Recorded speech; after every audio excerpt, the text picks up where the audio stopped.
हिजड़ा साला, साले तोहनी के गर्दन मरोड़ दे। देखत का बाड़े मार सारे के गोली।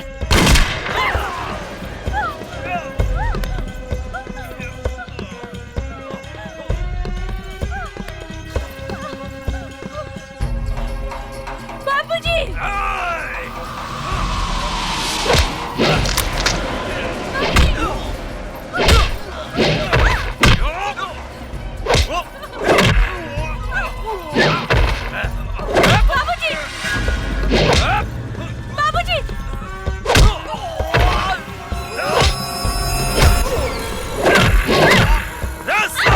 छोड़ दो जमुना के।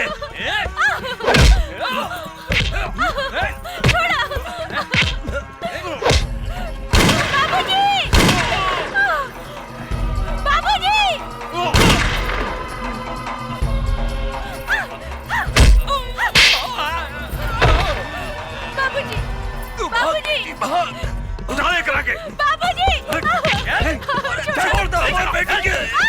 छोड़ दो। बिठाओ गाड़ी में। बिठाओ। जल्दी करो। बैठ साला। बैठ जल्दी बैठ। चला। बंद कर।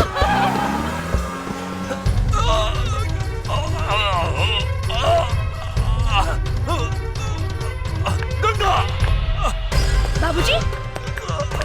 बाबूजी! बाबूजी! बाबूजी! ये सब कहाँ हो गए बाबूजी? तू हमार चिंता छोड़ बेटी, अपन बहन जमुना के बचा ले। का? हमार बहन जमुना अपने के लगे? हाँ बेटी, अर्जुन गंगा के जमुना समझकर यहाँ ले आयल रहे। अहू साला काली के आदमी हमरा के गोली मार के ओकरा के उठा के ले गए। हमरा के माफ कर दा बेटी, हम तोहार बहन के ना बचा सकनी। बाबूजी! हमरा बाबूजी! बाबूजी! बाबूजी!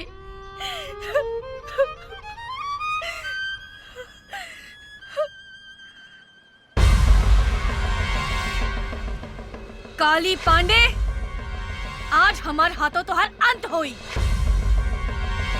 माई, हमने की जिंदगी उजाड़े वाला के आज हम जिंदा जला के राख कर दे। काली हमार रहलबानी। गंगा